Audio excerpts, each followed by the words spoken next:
The rain came down in sheets across the Cascade foothills that October morning, turning the unpaved roads of Timber Ridge into rivers of mud.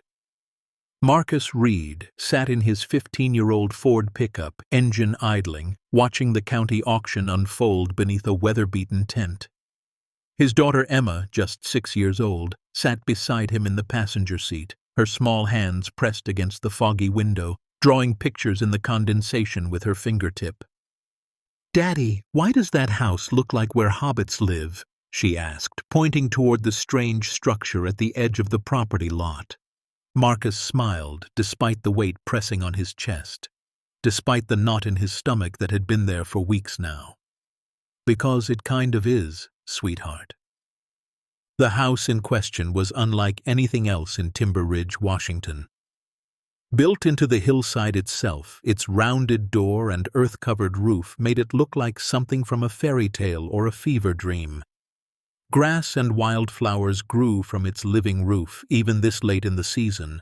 The walls curved organically, following the contours of the land rather than imposing straight lines on nature.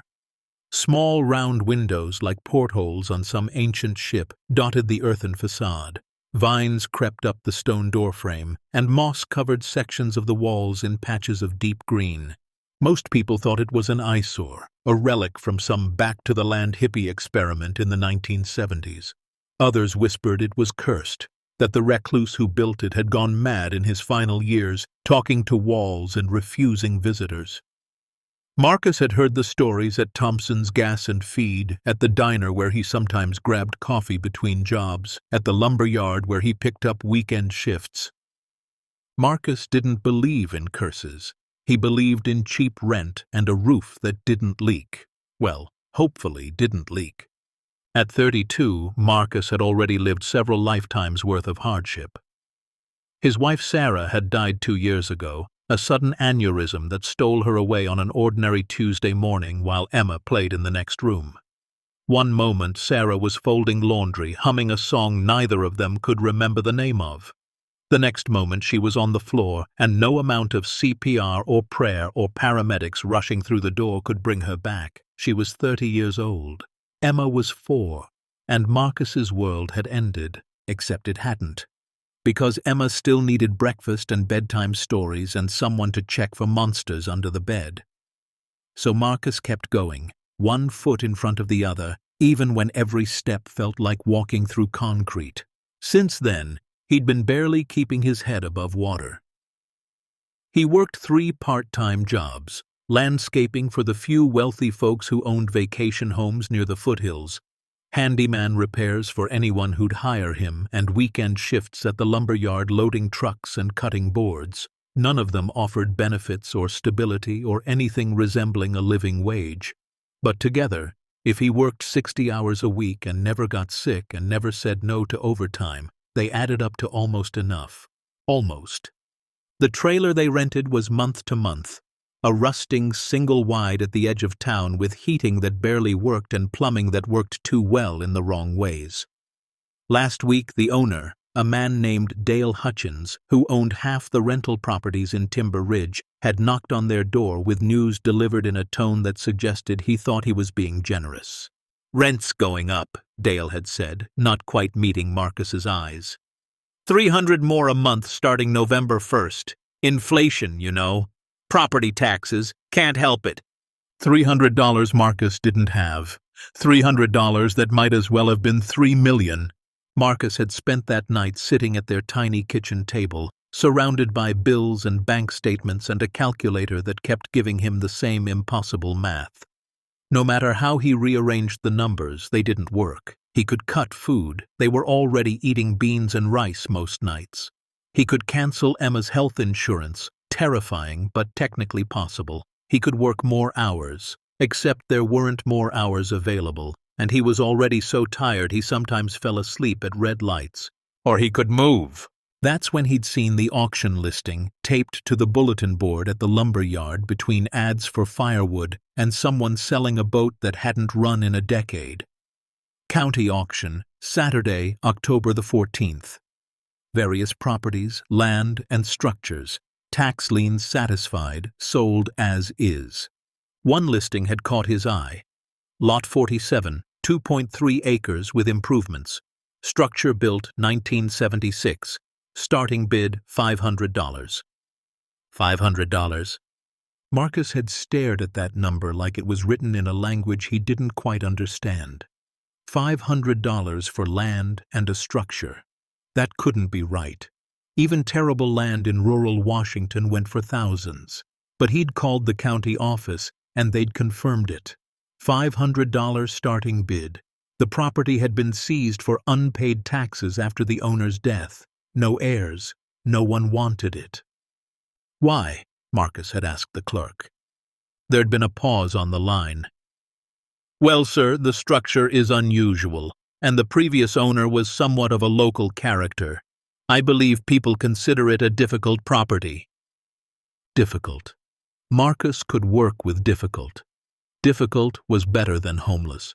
So he'd scrape together every dollar he had, every saved dollar tucked in the coffee can on top of the refrigerator, every coin from the change jar Emma had been filling for her birthday, every tip he'd been setting aside to maybe, possibly, hopefully take Emma to the movies for the first time since Sarah died. He'd counted it 3 times, spreading the bills and coins across the kitchen table after Emma went to sleep. $812 total. It was probably the dumbest financial decision he'd ever made. He had nothing in reserve. 1 car repair, 1 emergency room visit, 1 missed paycheck, and they'd be destroyed. But he was out of options. Dale's rent increase took effect in 2 weeks, and Marcus couldn't pay it. He could gamble on a weird house nobody wanted, or he could pack up Emma and their belongings and move into his truck. Those were the choices. So here he sat, windshield wipers beating a rhythm against the October rain, watching people mill around under the auction tent. 20 or so had shown up, mostly bargain hunters and land developers. Marcus recognized some faces from around town. Frank Holloway, who owned the feed store and had never once acknowledged Marcus when he came in to buy the cheapest bag of dog food for the stray that hung around their trailer. Jerry Mullins, a contractor who'd promised Marcus steady work 3 months ago and then never returned his calls. A couple of wealthy retirees who bought property for sport, the way some people collected stamps. The auctioneer, a red-faced man named Dalton Pierce, who Marcus vaguely remembered from high school, stood beneath the tent and gestured toward the various lots with obvious boredom. The first few properties went quickly, cleared lots mostly, where someone could build something normal. Dalton's voice carried across the wet morning, numbers climbing as hands raised and fell. Then came Lot 47. Dalton consulted his clipboard, then looked up at the crowd with an expression that suggested he'd rather be anywhere else. Lot 47, he called out, his voice carrying poorly in the rain. 2.3 acres with improvements, structure built in 1976 by deceased owner. Sold as is, where is, no inspection available, no warranties, no guarantees. You're buying it blind, folks. We start at $500. Do I hear 500? Silence. Marcus looked around. People were already turning away, uninterested, reaching for coffee from thermoses or checking their phones. A few chuckled and shook their heads. The Hobbit house sat in the distance, barely visible through the rain, looking more like an abandoned bunker than a home. "Come on, folks," Dalton said, a note of exasperation creeping into his voice. "It's 2.3 acres. Land alone is worth something. Structures built into the hillside, earth-sheltered, probably great insulation, energy efficient." More silence. Someone behind Marcus muttered, "That's the crazy German's place. No thanks." $500, Dalton repeated. "Do I hear 500? Anyone? This is your chance for some cheap land." Marcus felt his heart pounding. This was it. This was the moment. Either he raised his hand and gambled everything, or he kept his mouth shut and figured out Plan B, except there was no Plan B. He thought about Emma, drawing pictures in the foggy window. About the trailer with rent he couldn't pay. About Sarah, who'd always been the brave one, the one who'd say, "What's the worst that could happen?" before diving into every new adventure. Marcus raised his hand, 500, he called out, his voice cracking slightly on the second word. Heads turned, a few people chuckled, the sound harsh in the wet morning. Marcus recognized some faces, contractors who'd never called him back for jobs, parents from Emma's school who looked through him like he was invisible when he dropped Emma off late because he'd been working the early landscaping shift. Frank Holloway turned in his seat, eyebrows raised. He said something to the man next to him, and they both laughed. Marcus felt heat rise in his face, but kept his hand up. Dalton nodded, clearly relieved to have any bid at all. We have 500 from bidder 19. Do I hear 6? Nothing. People were already turning away again, more interested in the next lot. 600? Anyone? This is land, people. Good drainage, southern exposure, privacy. Dalton looked around hopefully, but the crowd's attention had moved on. Going once at 500, going twice. Marcus held his breath. Emma stopped drawing on the window and looked up at him, sensing something important was happening. Dalton's gavel hovered in the air for a long moment. Then it came down with a sharp crack that echoed despite the rain. Sold to bidder 19 for $500. Marcus exhaled a breath he didn't know he'd been holding. His hands were shaking. He'd actually done it. He'd bought a house, sort of, maybe, assuming it had walls and a floor and didn't collapse the moment someone looked at it wrong. Emma bounced in her seat, her small face lit up with excitement. We're going to live in the Hobbit house? Yeah, baby, Marcus said, pulling her into a hug that was probably too tight. We are. Like Bilbo Baggins? Exactly like Bilbo Baggins. Frank Holloway approached as people started filing out of the tent, heading toward their warm, dry vehicles. His expression was half pity, half amusement, and entirely condescending. You know why nobody bid, don't you, Marcus? Frank said, hands shoved deep in the pockets of his rain jacket. Marcus shook his head, bracing himself. That place belonged to Wilhelm Krauss, weird old German guy. Came here in the 60s or 70s, nobody remembers exactly. Lived there alone for 40 years, maybe more. Toward the end, he got real paranoid. Wouldn't let anyone on the property. Wouldn't answer the door. Some delivery drivers said he'd just yell at them from inside to leave packages and go away. Frank leaned in, voice dropping like he was sharing a ghost story. Died last spring. They found him 3 weeks later because the mailman noticed the smell. County's been trying to offload that property ever since, but nobody wants it. Some folks say he went crazy out there. Others say he was hiding something. Marcus forced a smile, though his stomach had dropped. Thanks for the encouragement, Frank. Frank shrugged. Just saying, good luck with it. You're gonna need it. The transaction took less than an hour. Marcus signed papers in the county clerk's office, his hand cramping from gripping the pen too hard. He handed over a cashier's check for $812.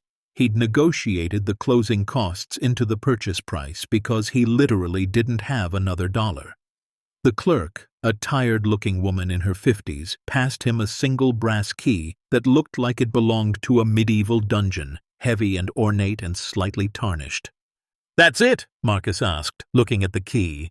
That's it, property's yours. Good luck. Her tone suggested she thought he'd need it. By early afternoon, Marcus and Emma stood in front of their new home. The rain had eased to a drizzle and weak sunlight broke through the clouds in places, making the wet earth steam slightly. Up close, the Hobbit house was even stranger than it appeared from the auction. The door was arched and made of heavy oak planks, dark with age, reinforced with iron bands that had rusted to a deep orange-brown. The frame was stone, each piece hand-cut and fitted without mortar in a technique Marcus vaguely remembered was called dry stacking. The roof wasn't just covered in earth, it was alive, a genuine living roof thick with moss, ferns, and even small saplings taking root in the soil. Wild grasses grew long and tangled, and somewhere in there, Marcus could see late-blooming wildflowers, their purple heads bobbing in the breeze. The windows were surprisingly modern, double-paned and intact, though covered in years of grime and spiderwebs. The whole structure seemed to grow out of the hillside organically, as if it had been there since the beginning of time rather than built by human hands. "It's like a secret hideout," Emma whispered, her eyes wide with wonder. "Like a dragon's lair, but nice." Marcus smiled and knelt down beside her. "Should we go inside?"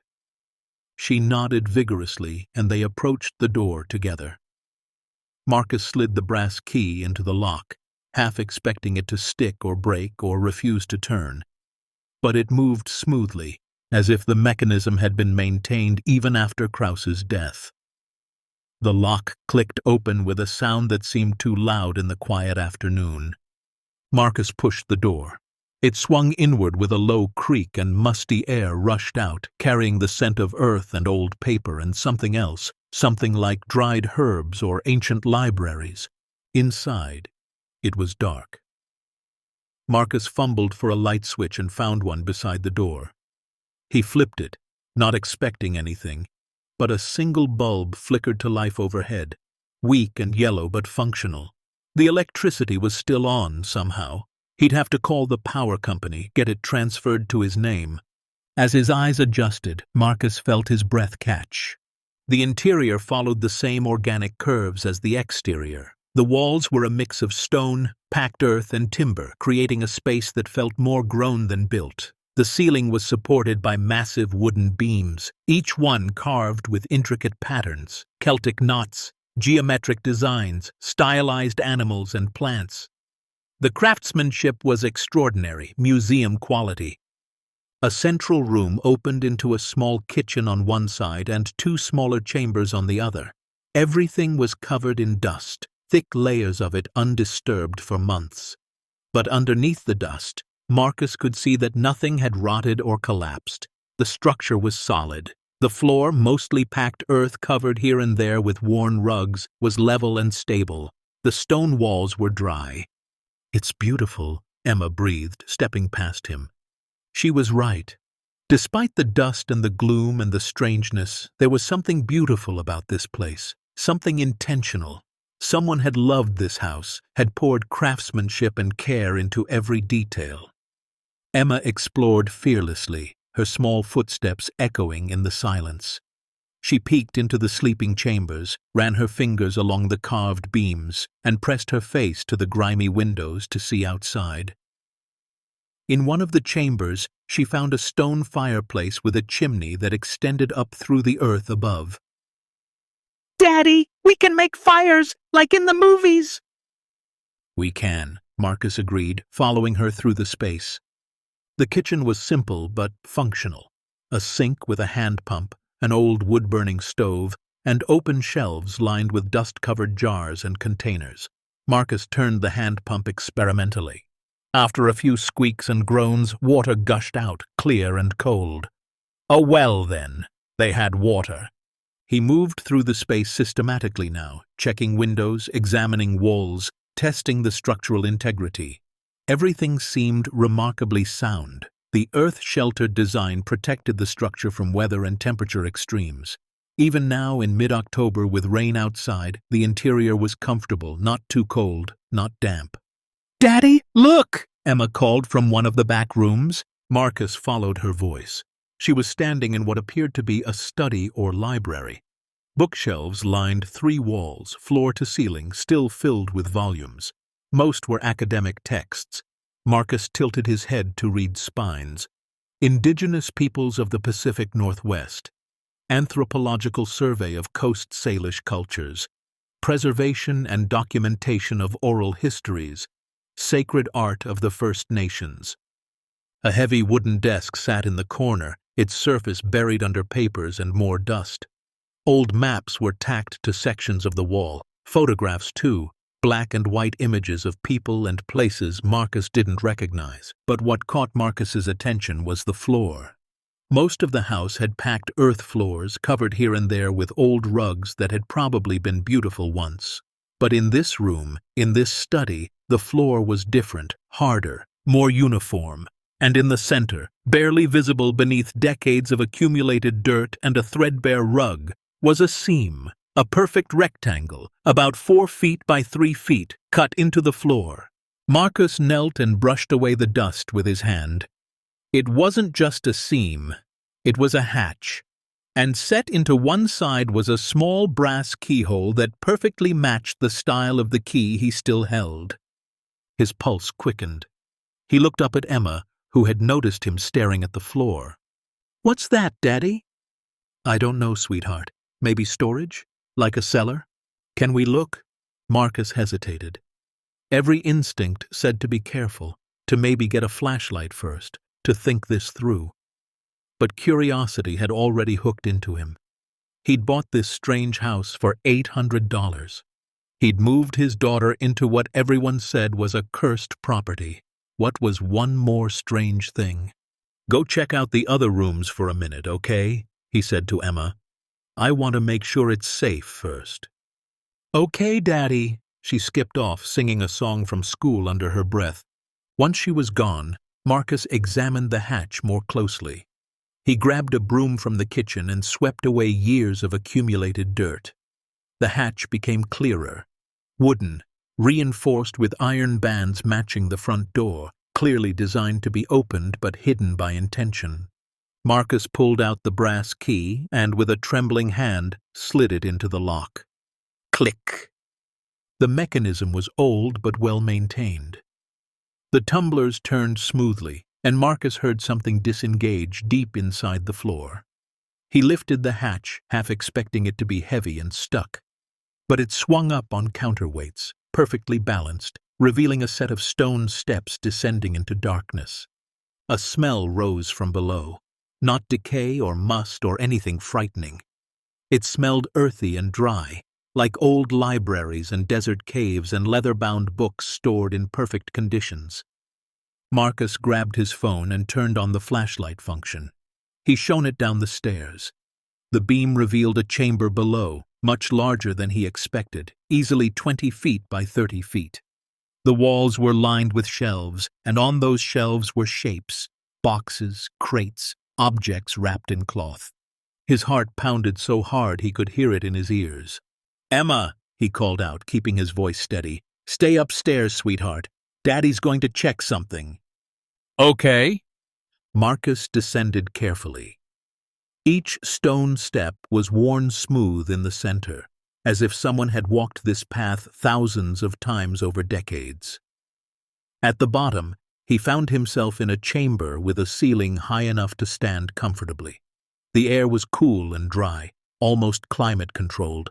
He swept his phone's flashlight across the space, and his breath caught in his throat. The chamber was filled with artifacts, not random junk or old furniture or storage boxes of Christmas decorations.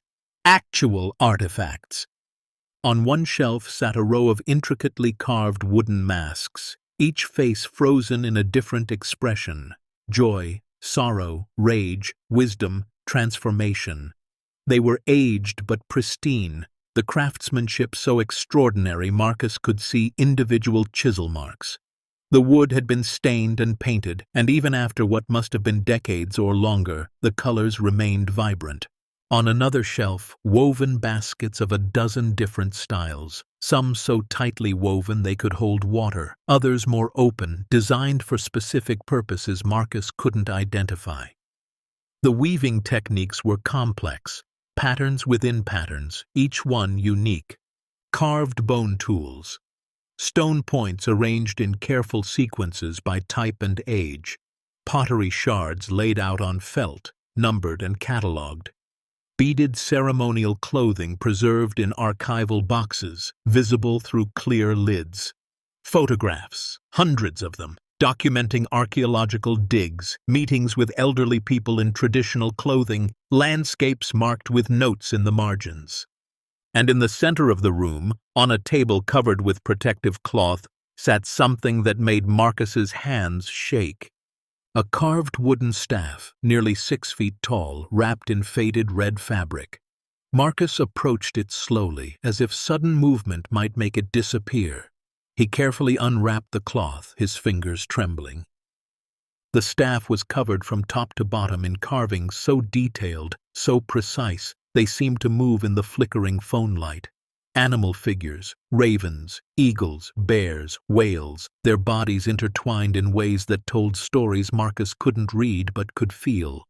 Human faces emerged from the wood, some serene, others fierce. Geometric patterns connected everything, creating a visual language of incredible complexity. Beside the staff lay a handwritten note on yellowed paper, protected in a clear plastic sleeve. Marcus picked it up and read, Northern Tlingit Ceremonial Staff, circa 1780, gifted to Wilhelm Krauss by clan leader Thomas White Eagle, 1989, with permission to preserve and document for eventual return to community. Used in potlatch ceremonies and spiritual gatherings. Estimated value $400,000. Cultural value immeasurable. To be returned to Tlingit Nation upon proper arrangements. Marcus read the note 3 times. $400,000 for one piece. His knees felt weak. He set the staff down carefully, as if it were made of glass, and began moving through the chamber more systematically. Each shelf held treasures, each box contained wonders, and beside each item was a note, all in the same meticulous handwriting. A Kwakwaka Wakwu copperplate, hammered and engraved, $300,000, acquired 1973 with full permission and documentation. A complete set of Chinook woven hats, each one a masterpiece. $200,000 for the set, entrusted for preservation, 1981. Coast Salish spindle whorls carved from bone, $150,000 each, documented and catalogued 1977. Haida Argillite carvings, 12 pieces showing the progression of a story, $600,000, acquired with ceremonial permission, 1975. Sacred rattles, ceremonial bowls, first salmon ceremony regalia, button blankets dating back 150 years, their patterns still bright, carved talking sticks, bentwood boxes, Chilcat blankets with woven designs that seemed to shift in the light, and then, in a locked glass case at the far end of the chamber, Marcus found what had to be the collection's crown jewel, a bentwood box about 2 feet square, made from a single plank of red cedar steamed and bent into shape without nails or fasteners. Every surface was carved and painted with formline designs in black, red, and touches of blue-green. The artistry was breathtaking, ovoid shapes and U-forms flowing into each other, creating images that were simultaneously abstract and perfectly representational. Marcus could make out an eagle, a bear, a whale, all interconnected, all part of a larger story. The note beside it read, Haida Bentwood Box, circa 1840, contains 563 pieces of abalone shell inlay, hand-carved and fitted, used in potlatch ceremonies by Chief Skeedons and his descendants. Acquired with full permission and documentation, 1978. Estimated value, $18 million. Cultural value beyond measure. To be returned with ceremony and honor when Haida Nation establishes proper cultural center. $18 million. Marcus sank onto a wooden crate, his legs suddenly unable to support him. His phone flashlight wavered in his shaking hand, making shadows dance across the artifacts. He wasn't in a root cellar. He wasn't in storage. He was in a vault. A carefully maintained, perfectly preserved collection of indigenous art and cultural artifacts from across the Pacific Northwest and beyond. Every piece documented, every piece catalogued, every piece legally acquired with permission, and every piece meant, eventually, to be returned. Marcus pressed his hands to his face, trying to process what he was seeing. He'd bought a house for $800, a strange, Hobbit-like house nobody wanted, and beneath it was a collection worth, he couldn't even begin to calculate, tens of millions, maybe hundreds of millions. "Daddy?" Emma's voice came from above. "Can I come down now? What's down there?" Marcus climbed the stairs on shaky legs, his mind spinning. He emerged into the study, closed the hatch behind him, and locked it. Emma stood in the doorway, bouncing on her toes with curiosity. "What did you find?" Marcus knelt down and pulled her into a hug. A lot of old stuff. Important stuff. We'll look at it together soon, okay? But right now, let's go get our things from the trailer and start moving in. We're really staying here? Yeah, baby, we're really staying. Even though people say it's scary. Marcus pulled back and looked at his daughter. Her eyes were wide and trusting, her small hand in his. It's not scary, he said. It's special. Someone very careful lived here and protected very important things, and now it's our job to protect them. Emma didn't fully understand, but she nodded anyway. Like how we protect each other? Exactly like that. They walked back to the truck hand in hand, and Marcus's mind was already racing ahead. He needed to research Wilhelm Krauss. He needed to understand what he'd stumbled into. He needed to figure out what to do with a collection that was probably worth more than the entire town of Timber Ridge. But first, they needed to bring their meager belongings from the trailer and make this strange, beautiful, impossible house into a home.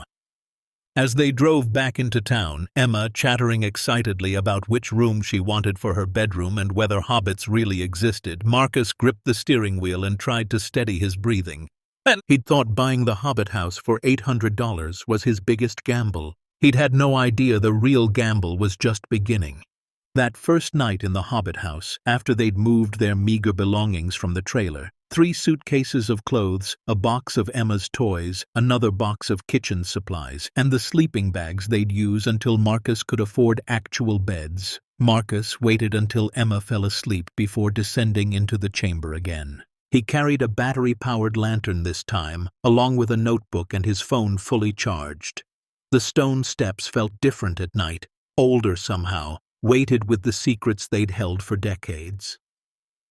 At the bottom, Marcus set the lantern on the central table and began to work.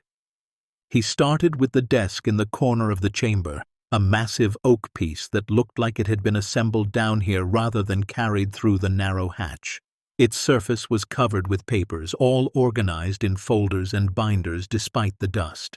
Marcus opened the first folder carefully, half afraid it would crumble at his touch. Inside were purchase receipts, letters, and photographs. The handwriting was precise, almost architectural in its neatness. German-influenced English with perfectly formed letters. Each document was dated and categorized.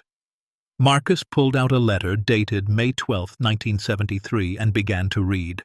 Dear Wilhelm, your proposal to document our ceremonial items for preservation has been discussed among the elders.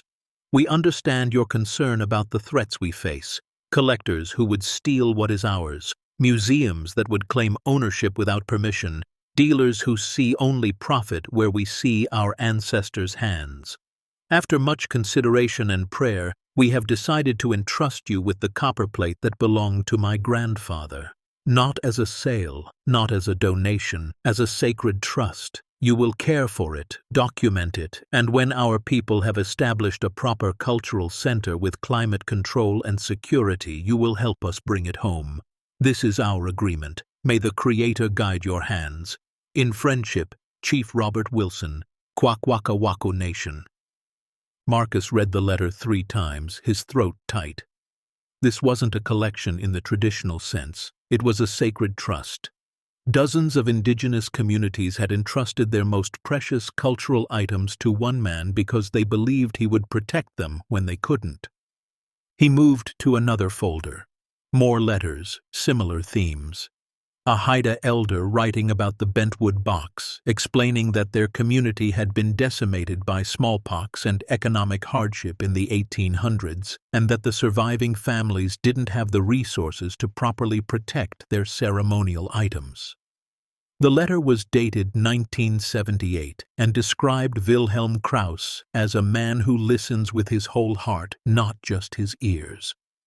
A Lumi leader's letter from 1981 thanked Wilhelm for his patient years of earning our trust, before agreeing to let him document and temporarily house a collection of woven baskets that were deteriorating in inadequate storage. Letter after letter, all the same story. Indigenous communities struggling to protect their heritage in a world that either wanted to steal it or let it rot. and one man who spent decades proving he could be trusted. Marcus found Wilhelm's journals next, leather-bound volumes organized by year, starting in 1964 and ending in 2024, just months before his death. Marcus opened the first one, dated June 1964. Arrived in Seattle today. The university position is adequate but uninspiring. My colleagues are more interested in publication counts than in the people whose cultures they claim to study.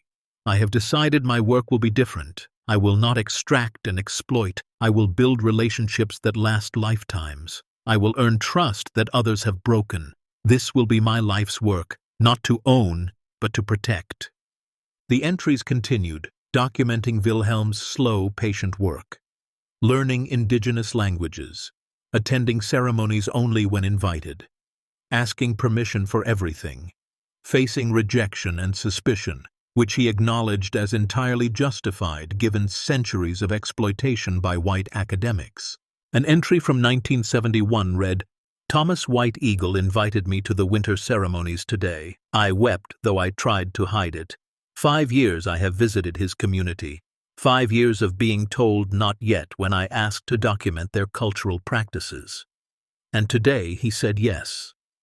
Not because I am entitled, but because I have shown through patient years that I see his people as human beings, not research subjects. This is what my colleagues will never understand. Anthropology built on respect takes time, but it also lasts." Marcus sat back, the journal open on his lap. He was beginning to understand who Wilhelm Krauss had been. Not a hoarder or a thief or even a typical collector. He'd been something rarer. A guardian who understood that the highest form of scholarship was service. He pulled out his phone and took photographs of key documents, the letters, the receipts, the detailed provenance for each item. He created a new folder on his phone labeled Krauss Documentation and worked methodically, photographing page after page. This wasn't just for his records. This was evidence that every single item in this chamber had been ethically acquired, that Wilhelm had done everything right in a field notorious for doing everything wrong. By 3 a.m, Marcus's eyes burned with exhaustion. He climbed the stairs, locked the hatch, and found Emma sleeping peacefully in her chosen bedroom, her stuffed rabbit tucked under her chin. He kissed her forehead and collapsed in his own sleeping bag, his mind spinning with questions. What was he supposed to do with all this? Who could he even trust to ask? The next morning, after making Emma breakfast, cereal with the last of their milk, Marcus sat at the old desk in the study upstairs and opened his laptop. The Hobbit house didn't have internet yet, but his phone had enough signal to create a hotspot. He searched for Wilhelm Krauss anthropologist. Results filled his screen. Academic papers from the 1960s through the late 1980s. Wilhelm had published extensively in his earlier years, respected work on Coast Salish weaving techniques, documentation of Nu-Cha-Nulth ceremonial practices, linguistic preservation work with inland tribes. His papers were frequently cited, his methodology praised for its cultural sensitivity. And then, in the late 1980s, the publications stopped. His name disappeared from academic journals. No more conference presentations, no more university affiliations, just silence. Marcus found one final publication, a scathing editorial from 1989 titled Museums and Monuments to Theft, Why Repatriation is Not Enough. In it, Wilhelm had written, "We congratulate ourselves when we return stolen items to indigenous communities, as if giving back what was never ours to take deserves applause. But repatriation is not generosity, it is belated justice. And even now, museums fight these returns with lawyers and bureaucracy, making communities prove ownership of their own heritage. I can no longer participate in this system. I am leaving academia to focus on what matters, protecting cultural items until indigenous communities have the infrastructure and political power to reclaim them without having to beg institutions for permission." The editorial had caused a scandal, Marcus discovered. Other academics had called Wilhelm naive, impractical, even dangerous. Museum directors had written responses accusing him of misunderstanding the role of public institutions in cultural preservation. But indigenous leaders had defended him, writing letters of support that mainstream publications largely ignored. And then Wilhelm had disappeared from public life entirely, retreating to this earth-sheltered house in rural Washington, continuing his work in secret. Marcus closed his laptop and stared out the dirty window at the morning light filtering through the trees. He needed expert help, but he also needed discretion.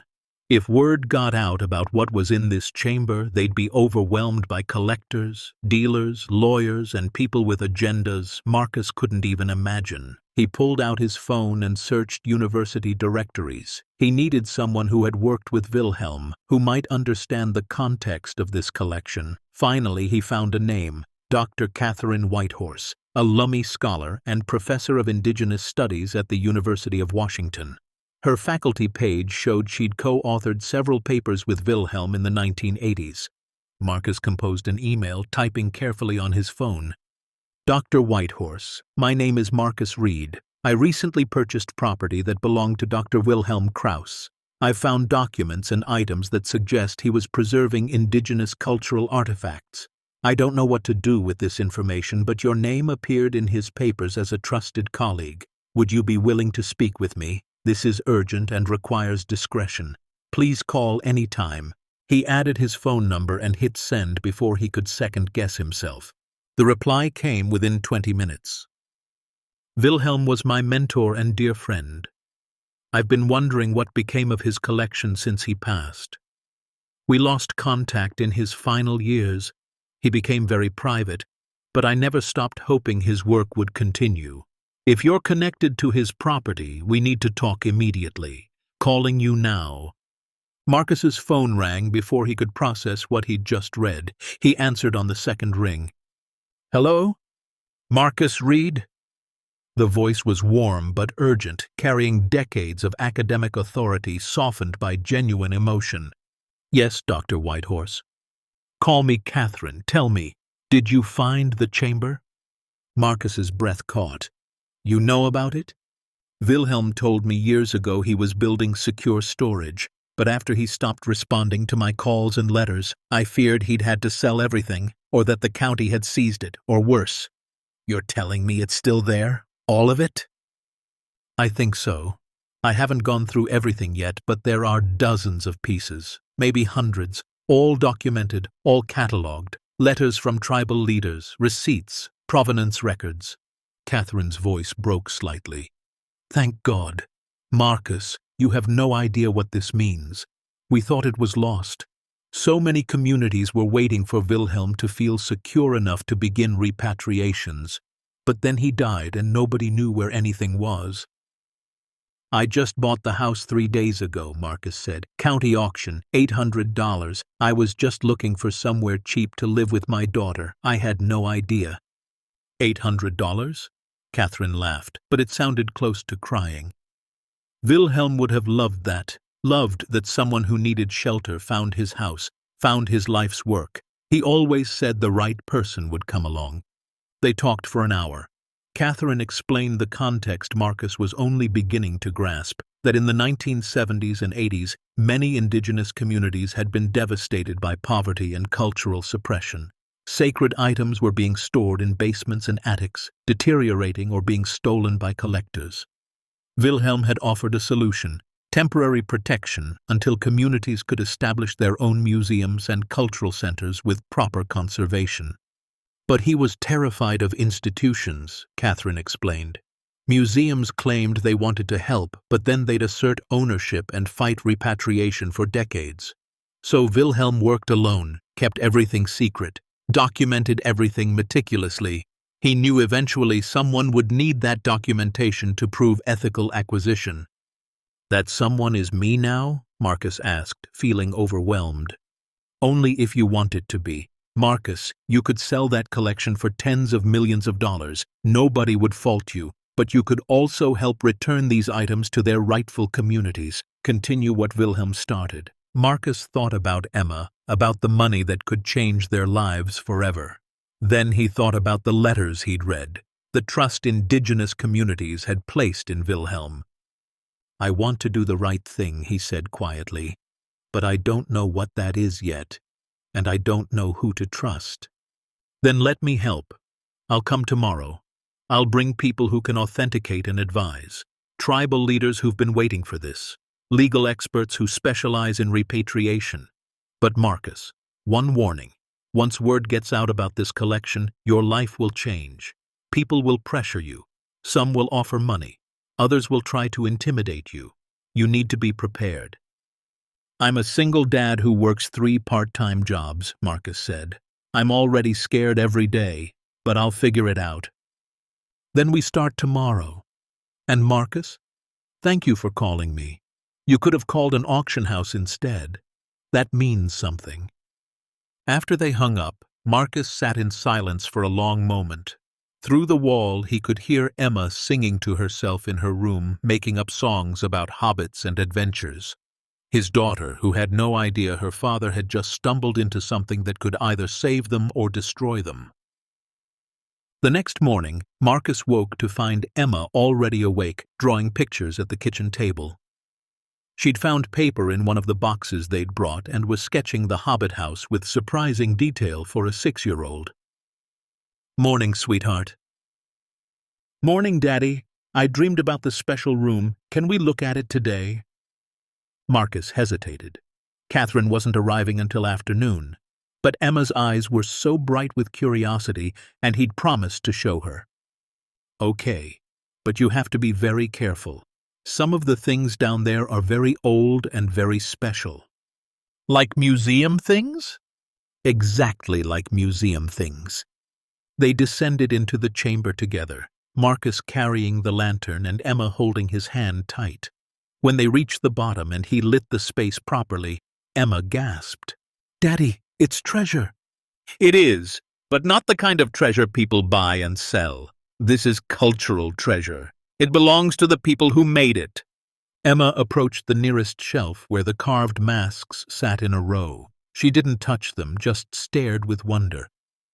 "Why do they look sad and happy at the same time?" Marcus knelt beside her. "I don't know, baby. Maybe they're showing that people can feel lots of things at once. Like how I'm happy we have a new house, but sad we had to leave the old one."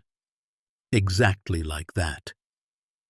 Emma moved through the chamber slowly, asking questions that made Marcus see the collection differently.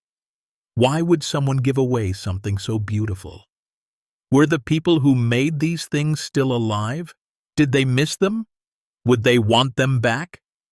Each question cut to the heart of what Marcus was grappling with. These weren't just artifacts. They were pieces of living cultures, separated from their communities by circumstances Marcus barely understood, and his daughter, with her 6-year-old clarity, saw what adults tried to complicate. These things should go home. By the time Catherine Whitehorse arrived that afternoon, Marcus had made a decision. He didn't know exactly how to execute it yet, but he knew what direction he was heading. These items would be returned to their communities. He would honor Wilhelm's mission, even if he had no idea how. Catherine pulled up in a dusty Subaru, and Marcus felt his stomach clench with nervousness. She was in her mid-50s, with long gray-streaked hair pulled into a braid and dark eyes that seemed to take in everything at once. With her came 2 others, Thomas Raven, a young Maca attorney specializing in repatriation law, and Maria Santos, an archivist from the Smithsonian's National Museum of the American Indian. Emma hid behind Marcus's leg as they approached. "You must be Emma," Catherine said, kneeling down. "I hear you live in a very special house now." Emma peeked out. "It's like a Hobbit house." "It is, isn't it? And I bet it has wonderful secrets."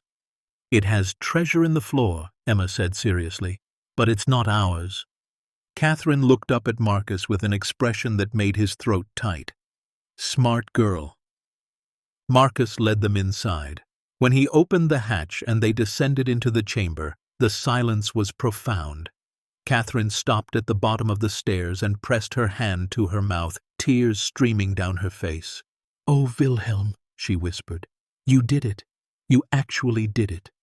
Thomas Raven moved to the ceremonial staff Marcus had first unwrapped. His voice was tight when he spoke. "This is the Eagle Dancer staff. My people have been searching for this for 40 years. My grandfather told me stories about it, said when it was taken, something broke in our ceremonies. But it wasn't taken, Wilhelm was protecting it." "Thomas White Eagle was your grandfather's cousin," Catherine said gently. "He entrusted it to Wilhelm in 1989. Look, there's documentation." Thomas read the letter with shaking hands. "We didn't know. After Wilhelm stopped communicating, we thought it was lost forever." Maria was photographing the cataloging system, her camera clicking softly. "This is museum-quality curation. Every piece documented with provenance, cultural context, conservation notes. I've never seen anything like this in a private collection." They worked through the afternoon and into the evening. Catherine made phone calls, her voice sometimes breaking with emotion as she told tribal leaders what had been found. By nightfall, more people had arrived. Elders from the Lumi, Maka, and Tulalip nations, cultural preservation specialists, a representative from the National Congress of American Indians. They moved through the chamber with reverence. Some wept openly when they recognized pieces their communities thought were lost. Others carefully examined the documentation, verifying that every item had been ethically acquired with full permission. An elderly Haida woman named Margaret Edgars stood before the $18 million bentwood box for a long time, tears streaming down her weathered face. "My great-great-grandfather made this," she finally said. "I've seen it in photographs, but I never thought I'd see it in person. I never thought it would come home." Marcus stood in the corner, overwhelmed. Emma sat beside him, unusually quiet, sensing the weight of what was happening. As the evening deepened, Thomas Raven pulled Marcus aside. "We need to talk about the legal situation. This gets complicated fast." They stepped outside into the cool night air. Stars were beginning to emerge above the trees. "Here's where things stand," Thomas said. "You legally own this property and everything in it. The county sale transferred clear title. That's solid. But the moment word gets out about this collection, you're going to have problems. Private collectors will offer you astronomical sums. Museums will try to assert claims. You'll have people questioning whether Wilhelm had the right to hold these items, even temporarily. And Marcus, you'll have people who don't want any of this returned to tribal communities. People with money and lawyers. What do I do?" "Let us help you set up a trust. Transfer ownership to a legal entity specifically designed for repatriation. You can be the administrator, but the trust's sole purpose would be returning items to their rightful communities.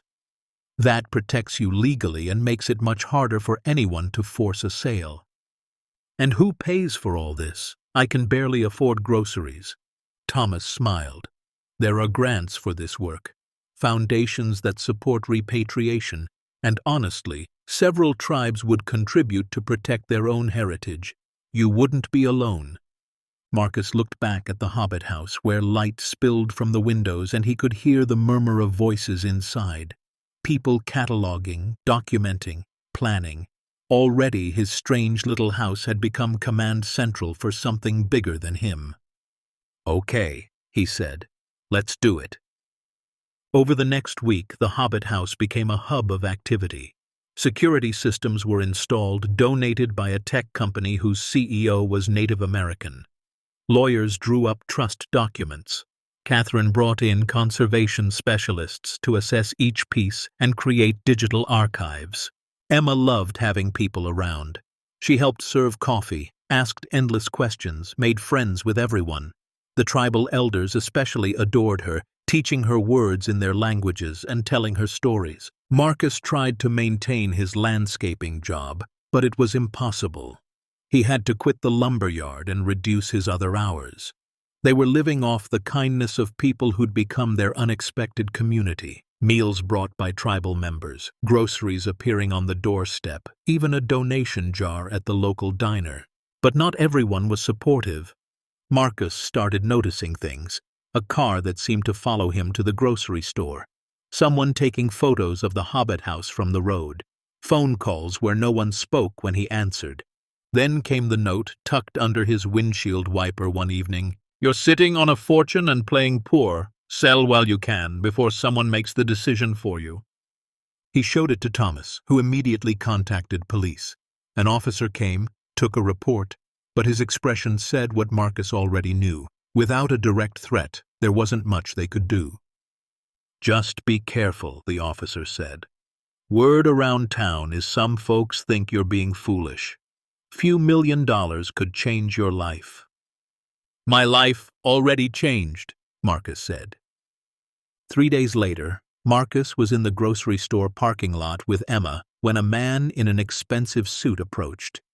He was in his late 50s, with silver hair and the kind of confidence that came from never being told no. "Marcus Reed?" Marcus instinctively moved Emma behind him. "Who's asking?" The man held out a business card, Gerald Hampton, with a company name Marcus didn't recognize. "I represent private collectors interested in indigenous art. I understand you've recently come into possession of certain items." "Not for sale." Hampton smiled, but it didn't reach his eyes. "You haven't heard my offer." "Don't need to. They're not mine to sell." "Everything's for sale, Mr. Reed, and I'm prepared to offer you $15 million, cash, immediate transfer. Think what that could do for your daughter." Marcus looked down at Emma, who was clutching his hand tightly, her eyes wide. His mind flashed to all the things $15 million could buy. A real house, health insurance, college funds, never worrying about money again. But he also thought about the letters in Wilhelm's desk. The trust indigenous communities had placed in an old German anthropologist who'd spent 40 years proving he deserved it. "It would teach her the wrong lesson," Marcus said quietly. Hampton's smile vanished. "You're making a mistake. My clients don't like being refused. People in your situation, Mr. Reed, they need to be practical. You have a daughter to think about. Accidents happen. Houses burn, people get hurt. I'm giving you a chance to walk away with generational wealth. Don't be stupid." Marcus felt cold settle in his stomach, but he kept his voice steady. "Leave us alone." 2 days, Hampton said. "You have 2 days to reconsider. After that, my clients will find other methods." He turned and walked away, climbing into a black Mercedes with tinted windows. Emma looked up at Marcus. "Daddy, was that man threatening us?" Marcus knelt down and held her shoulders. "I don't know, baby, but we're going to be okay. I promise." He didn't know if he was lying. That night, after Emma went to sleep, Marcus sat in the study and opened one of Wilhelm's journals at random. The entry was dated March 14th, 1998. "They offered me $7 million today, a collector from Vancouver. He didn't understand. These pieces aren't commodities. They're grandmothers and grandfathers. They're songs and stories. They're the physical manifestation of relationships I've spent my life building. To sell them would be to sell my soul. I am not their owner. I am their temporary protector. And when I'm gone, I pray whoever comes next understands that. I pray they have the strength to say no when everyone expects them to say yes." Marcus closed the journal and stared at the locked hatch in the floor. Below him sat $262 million in artifacts, according to the valuations Catherine and her team had quietly calculated. Above him slept his 6-year-old daughter in a house he'd bought for $800, in a town where he had no friends and 3 part-time jobs that barely kept them fed. And somewhere out there were people who wanted to take what he'd found, by purchase or by force. What happens next will test everything Marcus believes about right and wrong, push him to the edge of what he can endure, and prove that protecting a legacy isn't about power or money. It's about courage when everyone tells you to quit. Stay tuned to see what happens next. If you're enjoying the story, Please like, share, and subscribe for more. Marcus didn't sleep that night. Every sound outside, branches scraping against the earthen roof, animals moving through the woods, made his heart race. He lay in his sleeping bag with his phone beside him, 911 ready to dial at any moment. By morning, he'd made a decision. He called Catherine. "We need to move faster. Someone just threatened me. Told me I have 2 days to sell or they'll find other methods. I have Emma to think about." Catherine's response was immediate. "I'm calling an emergency meeting. We established the trust today. Once you don't legally control the collection, maybe they'll back off. Stay there. Don't go anywhere alone."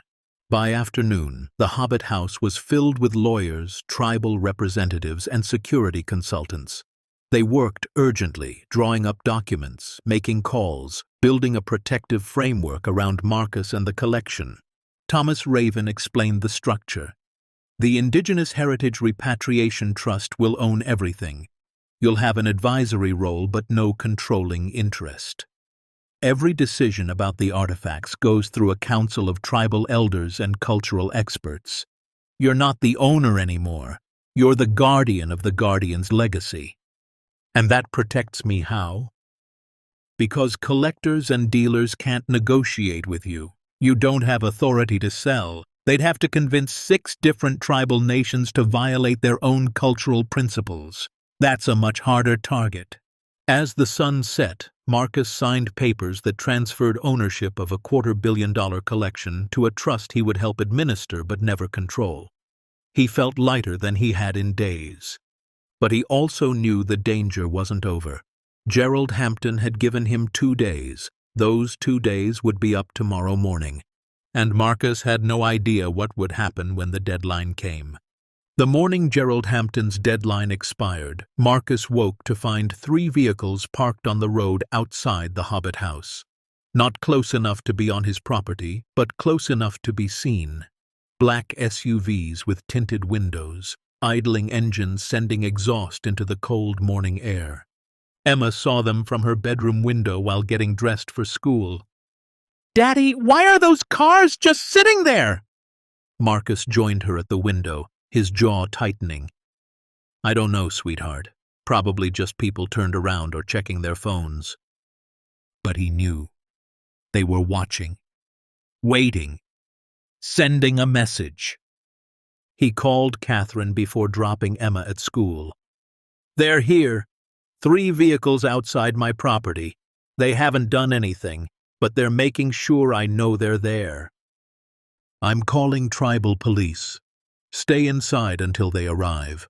20 minutes later, 2 patrol vehicles from the Lummi Nation Tribal Police arrived, along with a county sheriff's deputy. The black SUVs started their engines and drove away slowly, deliberately. No rush, no fear, just a clear statement. "We'll be back." Officer James Smallwood, a Lummi police sergeant, knocked on Marcus's door.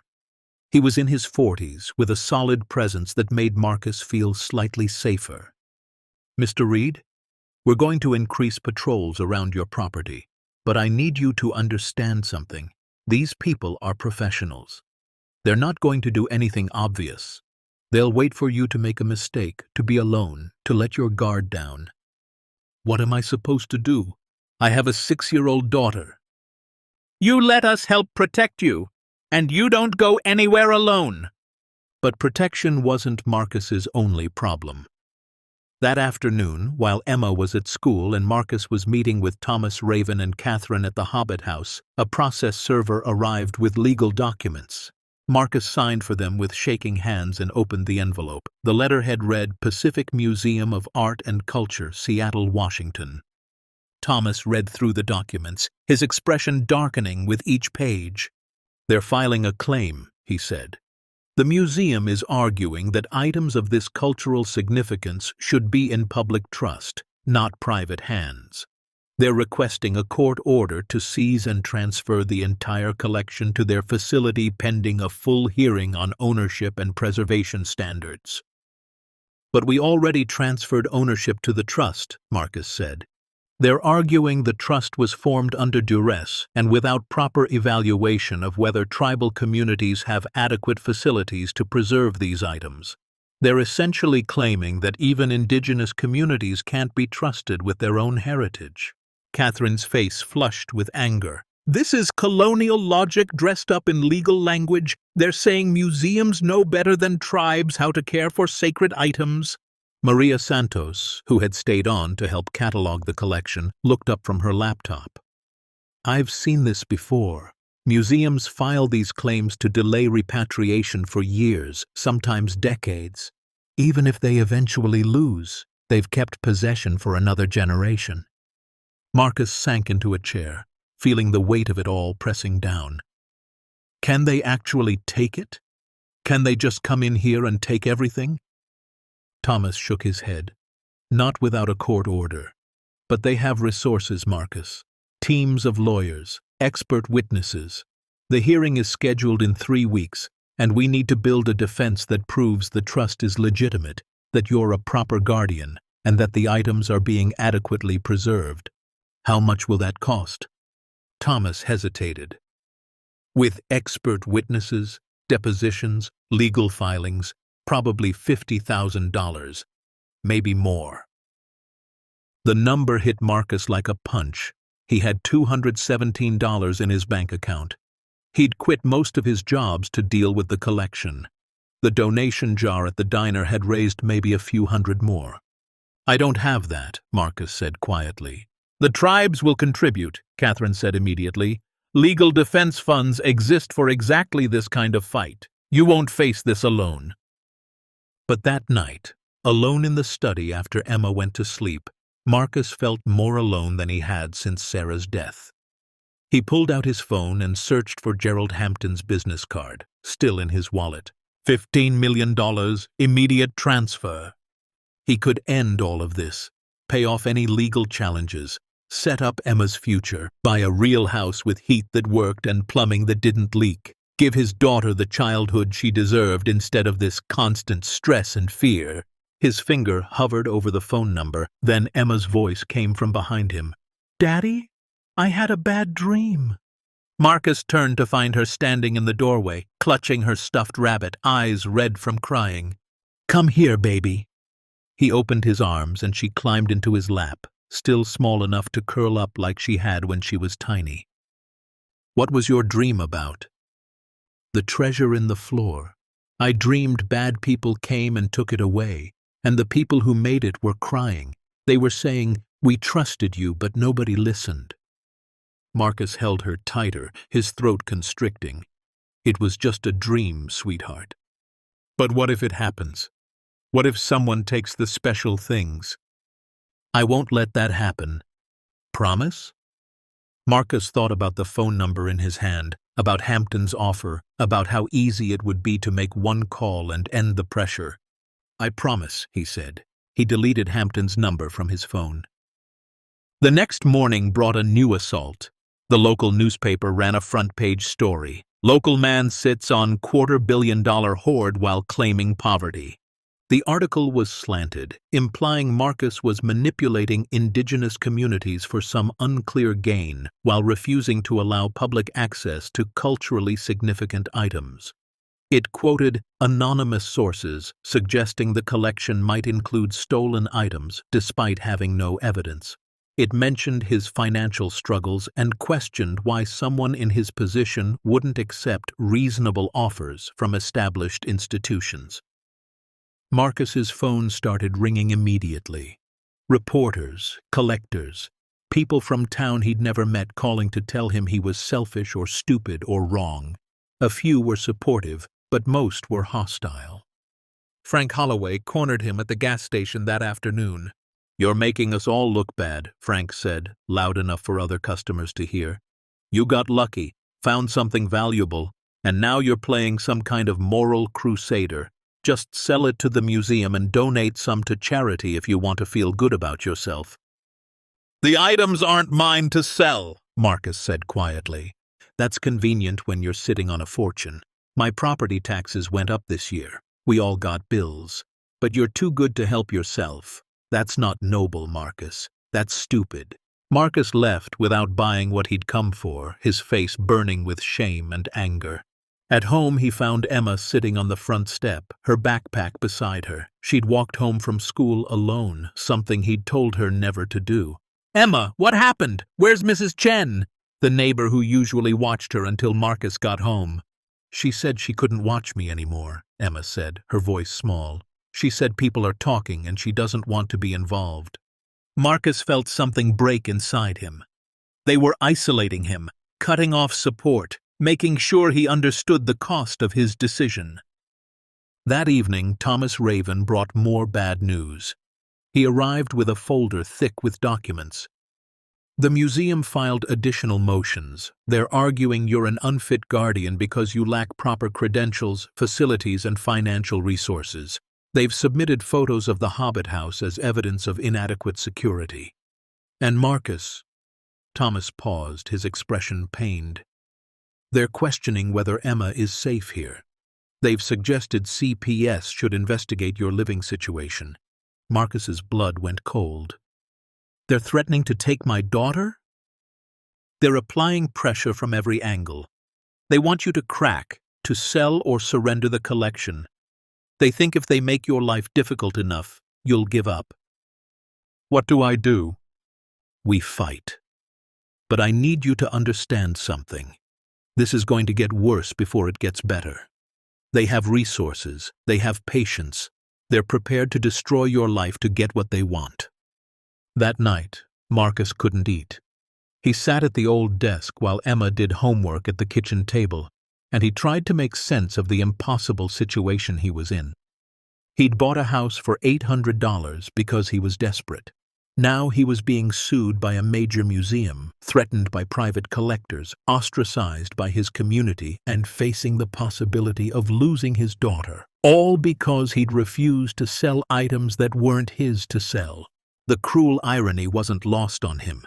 The artifacts in the chamber below were worth enough to solve every problem in his life. But accessing that wealth meant betraying everything they represented. Emma appeared in the doorway, holding a drawing she'd made.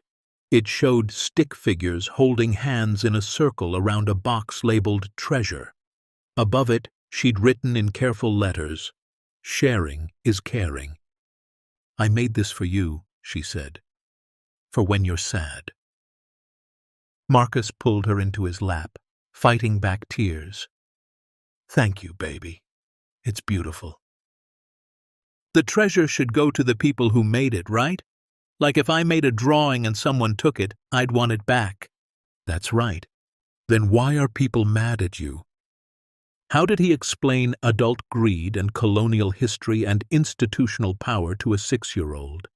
How did he explain that people could see suffering and choose profit anyway? Sometimes people want things so badly they forget to think about what's right, he said. But that doesn't mean we stop doing what's right. Emma hugged him tighter. "I'm glad you're my daddy." Marcus held her and wondered how long he could keep fighting. The answer came the next day. Catherine arrived with Margaret Edgars, the elderly Haida woman who had wept at seeing the bentwood box. With them came a dozen other tribal elders, representatives from 6 different nations, all dressed formally. "We're here to help," Margaret said simply. They gathered in the Hobbit house, filling the small space with quiet strength. One by one, they spoke. A Lummi elder named George Williams stood first. "My community has been fighting museums for the return of our ancestors' remains for 30 years. 30 years of lawyers and bureaucracy while our grandmothers and grandfathers sit in storage boxes. Wilhelm Krauss understood this. He protected our items with the promise they'd come home. You're honoring that promise. We stand with you." A Maka woman named Sarah James spoke next. "The Eagle Dancer staff belongs to my people. The museum could display it as art and tourists would take photos and move on. But when it returns to us, it becomes alive again, used in ceremonies, teaching our children, connecting us to our ancestors. You're not just protecting objects, you're protecting our ability to be who we are. We stand with you." One by one, they pledged support. Financial contributions for legal costs. cultural experts willing to testify, security provided by tribal police, housing if Marcus needed to relocate temporarily. They were organizing, mobilizing, treating this not as one man's problem but as a fight for all of them. Thomas Raven pulled out new documents. We've assembled a legal team, pro bono representation from indigenous rights organizations, expert witnesses from major universities, conservation specialists willing to testify that the current storage meets or exceeds museum standards. Marcus, you're not alone in this. Marcus looked around at these people who had become his unexpected community. A month ago, he'd known none of them. Now they were offering to fight beside him, to share the burden he'd thought was his alone. Why? He asked, his voice breaking. Why would you do this for me? Margaret Edgars took his hand in her weathered ones. Because Wilhelm chose right. He could have given his collection to any museum. They begged him for years, but he gave it to someone who needed shelter and would stumble into it without greed in their heart. You didn't know what you'd found. You could have sold it immediately, but you called Catherine instead of an auction house. That told us who you are. I'm nobody, Marcus said. I'm a broke single dad with 3 part-time jobs. You're someone who kept a promise to a man you never met, Margaret replied. Someone who's teaching his daughter that some things matter more than money. That's not nobody. That's exactly who Wilhelm was looking for. That evening, after everyone had left and Emma was asleep, Marcus descended into the chamber one more time. He stood among the artifacts, surrounded by the physical evidence of decades of trust and relationship. He pulled out his phone and photographed the Haida Bentwood box, then typed a message to Thomas Raven. Use this in court. Tell them this box is worth $18 million, and I'd be a millionaire if I sold it. But it's not mine. It belongs to Margaret Edgars' ancestors. It belongs in Haida Gwaii, being used in ceremonies, teaching children, connecting a community to their heritage. Tell them some things are worth more than money. Tell them I'm not backing down. Thomas's response came immediately. We'll win this, I promise you. But the pressure continued to mount. 3 days later, Gerald Hampton showed up at Emma's school. He didn't approach her, didn't speak to her, just stood across the street and made sure Marcus saw him when he came for pickup. The message was clear. We can reach your daughter any time we want. Marcus filed a police report. An officer came, took notes, but shook his head. He's on public property. He hasn't made threats. There's nothing we can do unless he actually does something.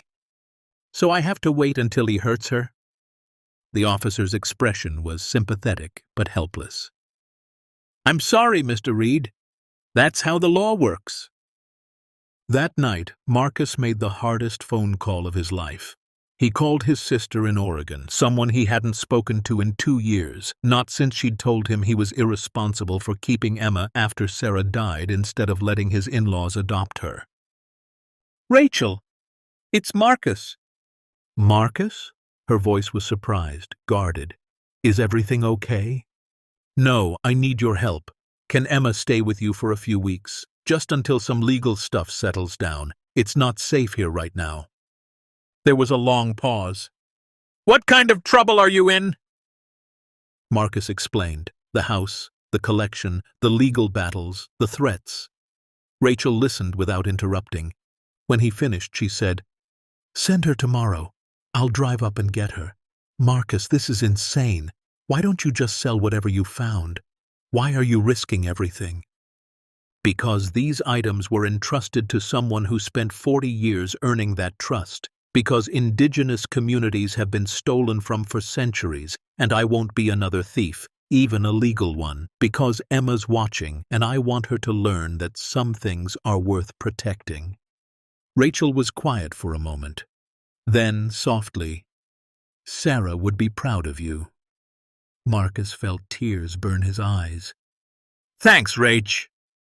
The next morning, he packed Emma's things and explained she'd be staying with Aunt Rachel for a little while. Emma cried, holding on to him tightly. I don't want to leave you, Daddy. I know, baby, but I need to know you're safe. This is just for a little while until things calm down. You'll have fun with your cousins, I promise. Are you giving up?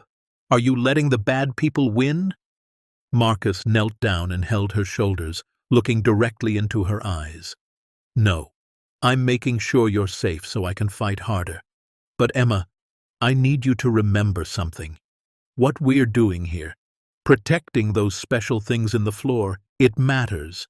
Even if it's hard, even if people don't understand. Some things are worth fighting for, even if we don't get to keep them. Especially because we don't get to keep them. The bravest thing we can do is protect something precious and then give it back to who it belongs to. Emma hugged him so tightly he could barely breathe. I love you, Daddy. I love you too, sweetheart. More than anything. When Rachel's car pulled away with Emma in the back seat, her small hand pressed against the window, Marcus felt like his heart was being torn from his chest. But she'd be safe. That's what mattered. Now he could really fight. The court hearing came 2 weeks later. Marcus arrived at the courthouse with Thomas Raven, Catherine Whitehorse, Maria Santos, and a group of tribal elders who had taken time off work to attend. The museum's legal team filled the other side, 5 lawyers in expensive suits armed with briefcases and confidence. The museum's lead attorney, a sharp-faced woman named Diane Mercer, presented their case first. Her argument was polished, rehearsed, devastating. Your Honor, we're not questioning Mr. Reed's intentions, but intentions aren't sufficient when dealing with artifacts of this magnitude. The Haida bentwood box alone is one of fewer than 50 known to exist. It requires climate-controlled storage, professional conservation staff, and security that a private individual simply cannot provide. She displayed photos of the Hobbit house, the earth-covered roof, the simple door, the lack of obvious security systems. This is where items worth $250 million are currently housed, in what amounts to a hillside bunker without professional oversight. Mr. Reed is a landscaper with no background in archaeology, conservation, or museum studies. He lacks insurance adequate to cover these items. He lacks the facilities to properly display or store them. And he's indicated his intention to disperse this collection through repatriation, which would scatter these items across multiple communities, potentially separating contextually related pieces and making comprehensive scholarly study impossible.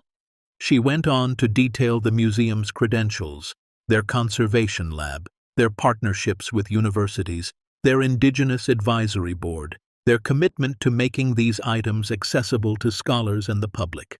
The Pacific Museum of Art and Culture has successfully managed Indigenous collections for over 70 years. We have the expertise, the facilities, and the resources to ensure these items are preserved for future generations.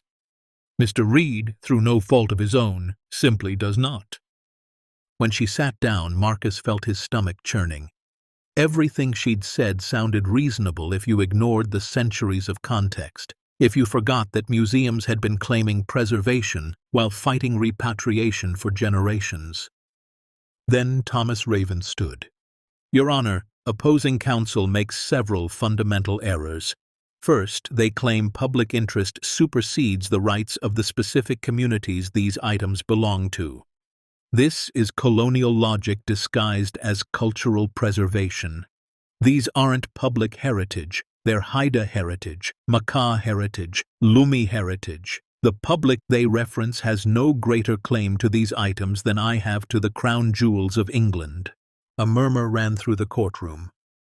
Second, they claim Mr. Reed is unqualified, yet their own expert, in a deposition taken last week, admitted the current storage conditions are exemplary.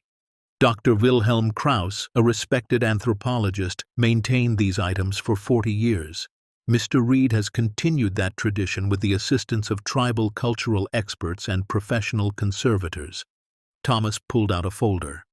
Third, and most importantly, they ignore the documented wishes of the collection's original curator. Dr. Krauss spent 4 decades earning the trust of indigenous communities specifically, so these items could eventually be returned. He rejected numerous offers from museums, including this one, because he didn't trust their commitment to repatriation. He held up a letter. This is correspondence from 1994 where Dr. Krauss explicitly refused the museum's offer to house his collection. He wrote, and I quote, "I will not allow my life's work to become another example of museums claiming protection while exercising control over cultures that are not their own." Diane Mercer objected, arguing the letter's authenticity couldn't be verified since Krauss was deceased, but Thomas had anticipated this. He called Catherine Whitehorse to the stand. Catherine testified about her 40-year friendship with Wilhelm, about his methodology, about the careful documentation of every acquisition. She verified the letter's authenticity and described Wilhelm's deep distrust of institutional control. Wilhelm believed museums treated indigenous cultures as dead things to be studied rather than living traditions to be honored, Catherine said.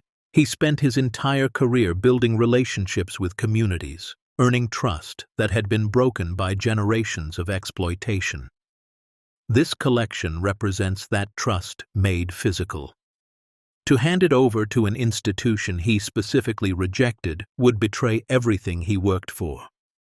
Then Thomas called Margaret Edgars to the stand. The elderly Haida woman approached slowly, with dignity. She spoke about her family's relationship with Wilhelm, about the bentwood box that had belonged to her ancestors. Dr. Krauss came to our community in 1977, she testified. We didn't trust him at first. Too many white scholars had taken from us without permission, without respect. But Wilhelm was different. He learned our language. He attended our ceremonies only when invited. He asked permission for everything. And when my family decided to entrust him with the bentwood box during a time when we couldn't properly protect it, he made us a promise. He would keep it safe until we were ready to have it back. Her voice strengthened. We're ready now. We've built a cultural center with proper climate control and conservation staff trained by our own people. But that museum wants to keep our grandfather's work locked away where my grandchildren need permission just to see their own heritage. She looked directly at the judge. Wilhelm kept his promise for 30 years. Marcus Reed is trying to keep it now. Please don't let the museum break what Wilhelm protected. The hearing lasted 2 days. Expert after expert testified. Conservation reports were entered into evidence. Thomas presented documented proof that every item had been ethically acquired, that indigenous communities were waiting for these items, that the trust established for repatriation was legitimate and properly structured. Finally, Marcus himself took the stand. Diane Mercer approached him with calculated sympathy. Mr. Reed, you paid $800 for the property where this collection was discovered, correct? Yes. And within days, you were offered $15 million for the contents. Yet you refused. Why? Marcus looked at her steadily. Because they aren't mine to sell. But legally they are yours. Legal ownership and moral ownership aren't the same thing. That's convenient when you're sitting on a $250 million collection. How do we know you won't change your mind next week, next month, when the financial pressure becomes too great? Marcus thought about Emma, safe with Rachel, but missing him. About the threats and the isolation and the constant fear. About how easy it would be to give up. Because my daughter is watching, he said quietly. And I want her to learn that some things matter more than money. I want her to know her father kept a promise even when it was hard. I want her to understand that you don't measure worth in dollars. You measure it in integrity. Mr. Reed, you work multiple part-time jobs. You're barely above the poverty line. Your daughter qualifies for free school lunch. Wouldn't this money transform her life?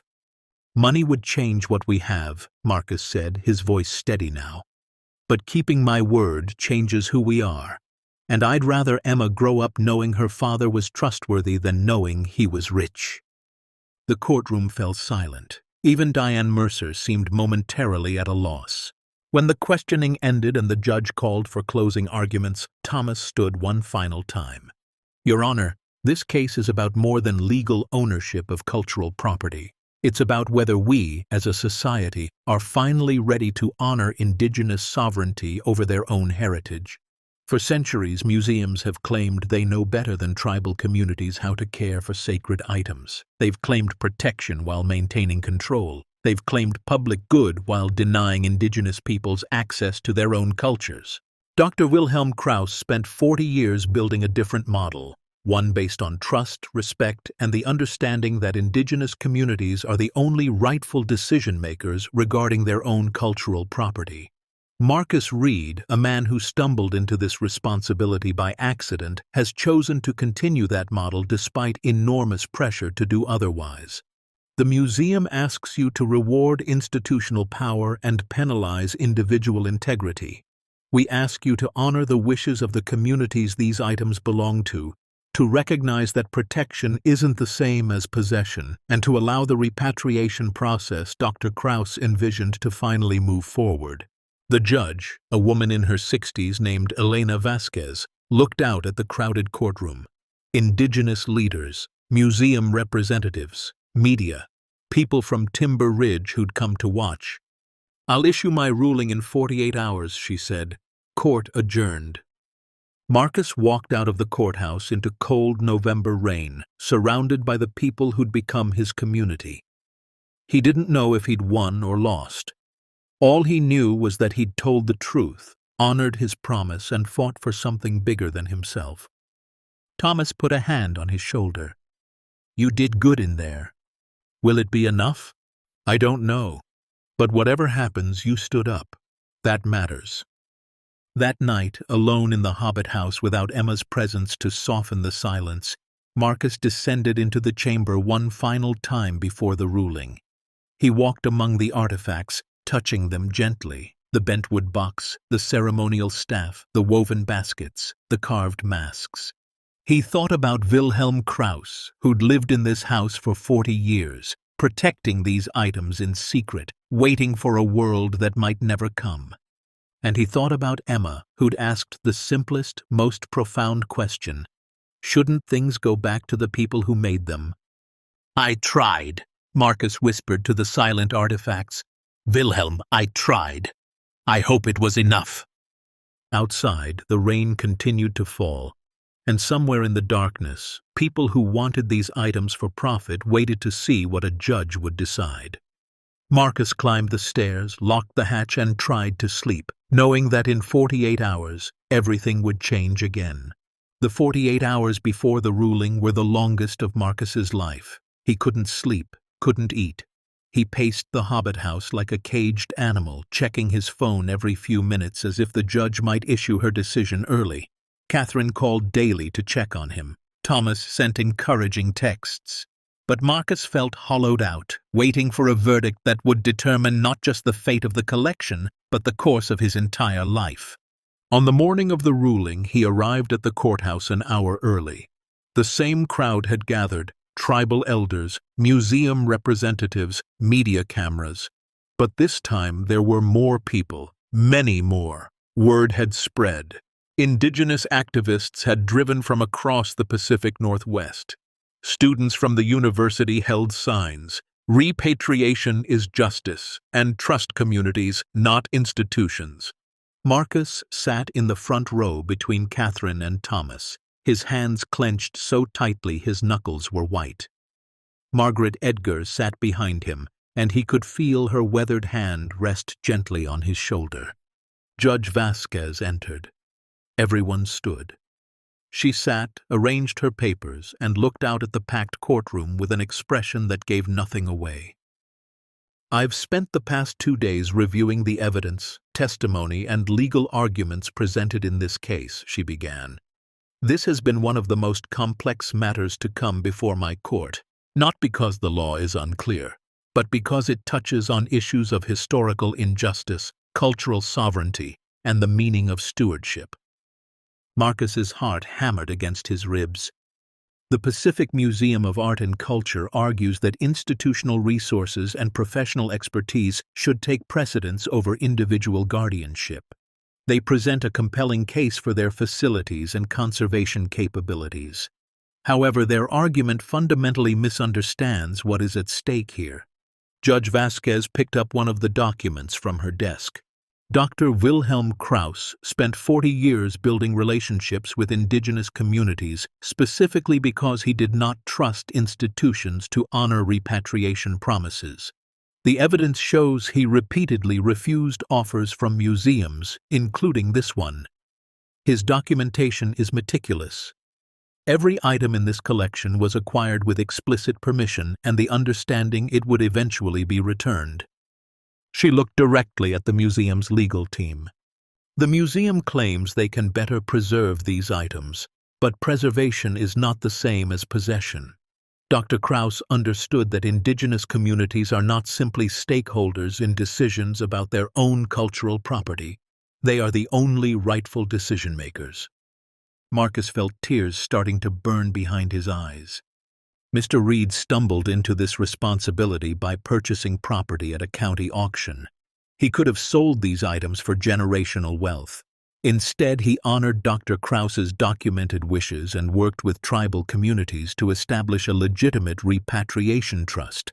The fact that he lacks professional credentials is irrelevant.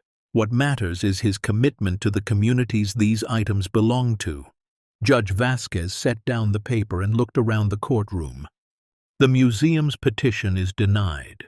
Mr. Reed's guardianship through the Indigenous Heritage Repatriation Trust is affirmed. The collection will remain under the Trust's control, with decisions regarding repatriation, display, and preservation to be made by the Trust's Council of Tribal Elders and Cultural Experts. Furthermore, I'm ordering that the museum pay the legal costs incurred by Mr. Reed and the defending parties. The courtroom erupted. Indigenous leaders embraced each other, many weeping openly. Students cheered. Camera flashes went off like lightning. Marcus sat frozen, unable to process what he'd just heard. They'd won. He'd won. The collection would be protected. The repatriation process could continue. Catherine pulled him into a fierce hug. You did it. Wilhelm would be so proud. Thomas was grinning. That ruling is going to set precedent for repatriation cases nationwide. You just changed everything, Marcus. But Marcus barely heard them. He was thinking about Emma, wanting to call her immediately, wanting to tell her they'd done it, they'd kept the promise. Outside the courthouse, media swarmed. Marcus found himself in front of cameras, microphones thrust toward his face, reporters shouting questions. For a moment he froze, overwhelmed. Then Margaret Edgars stepped beside him, taking his hand in hers. Other tribal elders joined them, forming a protective circle. Thomas handled most of the questions, but when a reporter asked Marcus directly why he'd refused to sell, he found his voice. Because my daughter asked me a simple question, shouldn't things go back to the people who made them? And I didn't have a good reason to say no. Money isn't a good reason. Convenience isn't a good reason. The only good reason would have been if returning these items would harm the communities they belong to, but it won't. It will heal them. So the choice was always clear, even when it was hard. The reporter pressed, but you're still struggling financially. Do you regret your decision? Marcus thought about the threats, the isolation, the legal battles, sending Emma away for her safety. Then he thought about Margaret's tears when she saw the bentwood box, about Thomas Raven's voice breaking when he recognized the Eagle Dancer staff, about the letters in Wilhelm's journals describing decades of trust built one relationship at a time. No, Marcus said simply. Some things are worth more than money. I want my daughter to know that. The story went national within hours. Not just the legal victory, but the human element. A struggling single father who'd chosen integrity over millions. Indigenous communities reclaiming their heritage. One man's 40-year mission finally reaching fruition. Donations began pouring into the trust. Foundations that supported indigenous rights. Individual donors moved by the story. By the end of the week, the trust had enough funding to properly catalog the entire collection, hire conservation specialists, and begin the repatriation process in earnest. But more importantly, communities started coming forward. The first repatriation ceremony happened 3 weeks later. The Maka Nation invited Marcus to bring the Eagle Dancer staff home. He drove to Nia Bay with Catherine, Thomas, and a small convoy of people who'd become his unexpected family. The ceremony took place in a cedar longhouse that smelled of salt air and wood smoke. Hundreds of community members gathered, 3 generations dressed in regalia Marcus couldn't fully appreciate but could feel the significance of. The eagle down that drifted through the air during the dances, the drums that seemed to pulse with heartbeat rhythm, the songs in a language Marcus didn't understand but recognized as prayer. Thomas Raven's grandfather, Elder James Raven, accepted the staff with trembling hands. He was 92 years old and had waited his entire life for this moment. When he held the staff, carved by his ancestors' hands, he wept openly. "I thought I would die without seeing this return," he said, his voice carrying through the longhouse. "For 70 years we performed our ceremonies with a replica. It was beautiful, but it wasn't alive. This—" he held up the staff. "This is alive. It carries the spirits of those who carved it, who held it, who danced with it. And now it will teach our children and their children who we are." He turned to Marcus. "You could have kept this. You could have sold it, but you gave it back. For this, you will always be remembered by my people. You will always have a place at our fire." Marcus couldn't speak. He managed to nod, tears streaming down his face. After the ceremony, as they shared salmon and fry bread and stories, Marcus felt something shift inside him. He'd spent weeks consumed by legal battles and financial stress, by fear and doubt. But here, watching children touch the staff with reverent wonder, watching elders teach them the stories connected to it, he understood why Wilhelm had spent 40 years on this mission. These weren't artifacts. They were relationships. They were living connections between past and present and future. And he'd helped protect that continuity. The repatriations continued through the winter and into spring. Each one was different, reflecting the unique cultures and traditions of each nation. The Haida ceremony for the Bentwood box brought Margaret Edgar's full circle. She'd waited 47 years to see her great-great-grandfather's work return home. The box was placed in the Haida Heritage Center with a ceremony that lasted 3 days. Songs were sung that hadn't been sung in generations because the items needed for those ceremonies were finally home. Dances were performed, stories were told, and Marcus witnessed it all, no longer as an outsider, but as someone who'd earned a place in the circle. Emma came home in March after 3 months with Rachel. She'd grown, Marcus thought, not just physically but in some internal way. When she walked through the door of the Hobbit house, she ran into his arms and held on like she'd never let go. "I missed you so much, Daddy." "I missed you too, baby. So much." That evening they sat together in the study and Marcus told her everything that had happened. The court ruling, the repatriation ceremonies, how communities across the Pacific Northwest were celebrating the return of their heritage. Emma listened with wide eyes. "So the treasure went home?" "Most of it. There are still some pieces that communities are preparing to receive. But yes, sweetheart, the treasure went home." "And we're okay? The bad people left us alone?" Marcus pulled her close. "We're okay. Better than okay." Are we rich now? Marcus laughed, a real laugh for the first time in months. "No, baby. We're not rich, not in money anyway." Emma thought about this. "But we're rich in other ways?" "Yeah, we're rich in other ways." The Hobbit house itself became a symbol. As word spread about the Krause collection and its repatriation, something unexpected happened. People wanted to learn more. Journalists came to write stories. Documentarians came to film. University researchers came to study Wilhelm's methodology. And with them came attention to Timber Ridge itself. The town, which had been slowly dying for decades, suddenly found itself with an influx of visitors, not tourists seeking entertainment, but people seeking meaning. They wanted to understand how one man's ethical collecting had preserved so much. They wanted to see where Wilhelm had lived and worked. They wanted to support the communities receiving their items back. Catherine Whitehorse proposed an idea.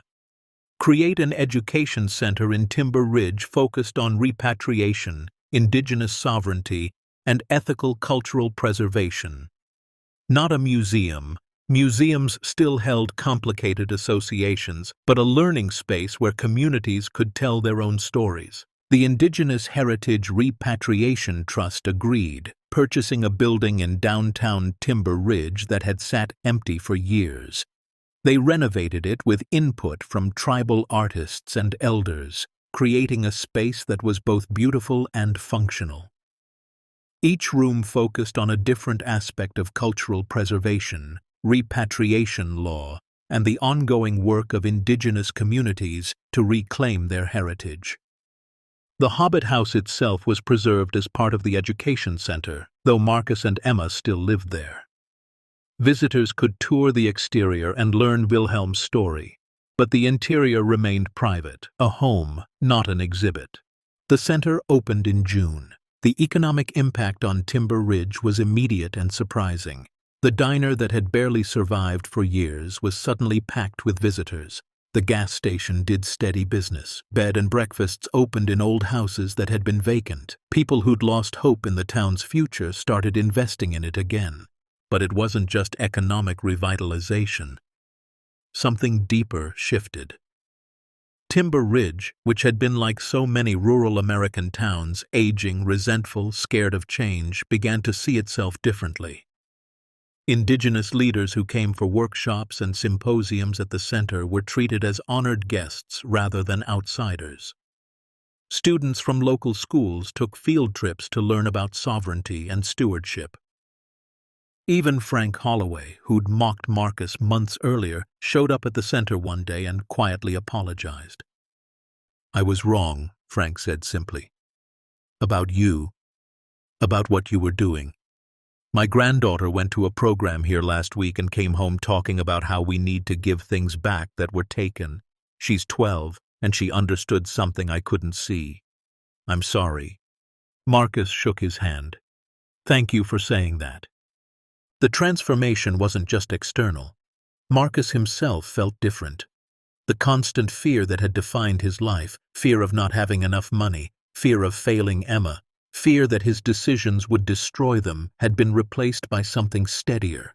Not confidence exactly, but clarity. He knew who he was now. He knew what mattered. He found work at the education center, managing the facility and coordinating with visiting tribal communities. It didn't pay much, but it was enough. Combined with the modest stipend he received as administrator of the trust, he could finally breathe without constantly calculating how to stretch each dollar. More importantly, Emma thrived. She became a fixture at the center, helping prepare for events, making friends with visiting tribal youth, learning about cultures and histories her school had never taught. She started a club at her elementary school called Keepers, focused on teaching other kids about preservation and respect for cultural heritage.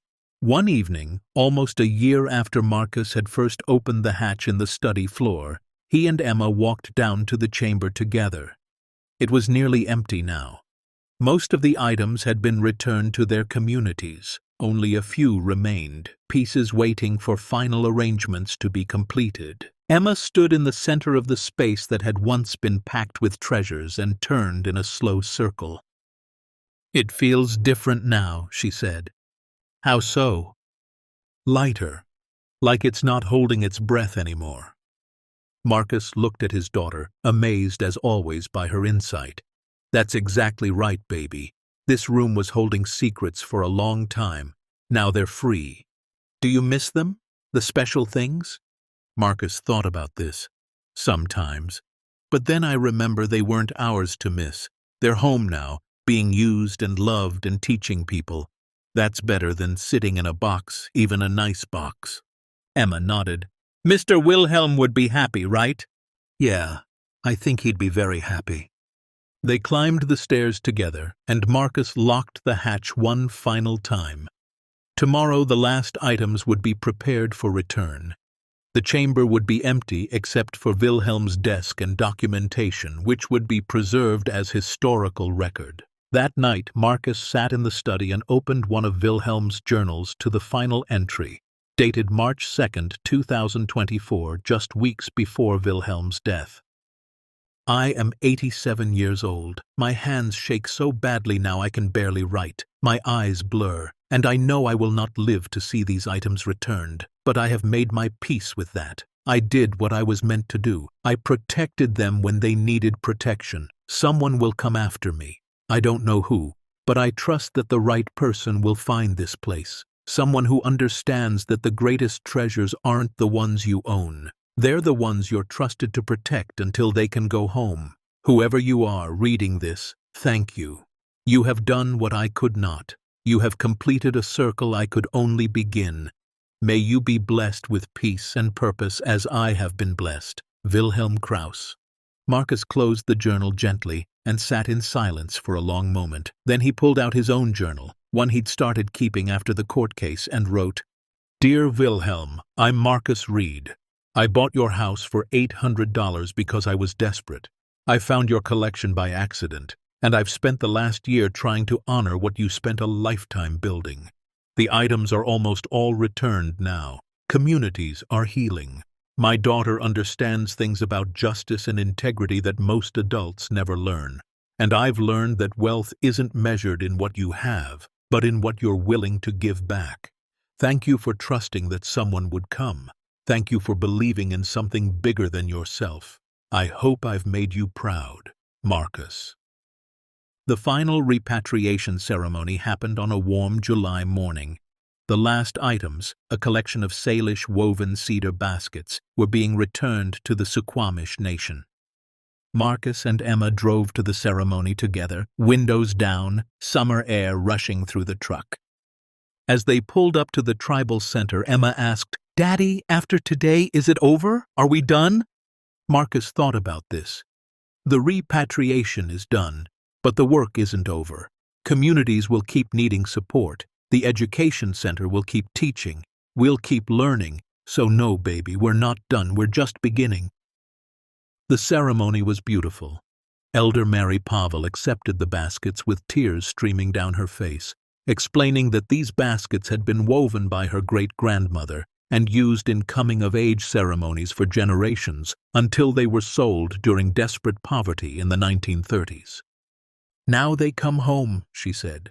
"Now our daughters will learn the old ways again. Now the circle closes." After the ceremony, as people shared food and stories, Marcus stood slightly apart, watching. Catherine found him there. "You're quiet," she said. "Just thinking.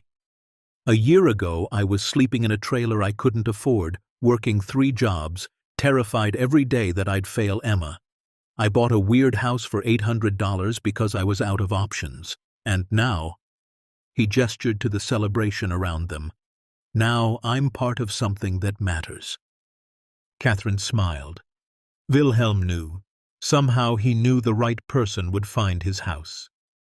"I'm not special, Catherine. I'm just a guy who was broke and desperate. You were someone who needed shelter and found it. But instead of just taking what you found, you asked what it meant. You listened to the answer. That's rare, Marcus. That's what made you the right person." They stood together in comfortable silence, watching Emma play with other children, watching elders teach young people the significance of the returned baskets, watching a community knit itself back together one ceremony at a time. Months turned into years. The Krauss repatriation became a landmark case, cited in legal briefs and academic papers.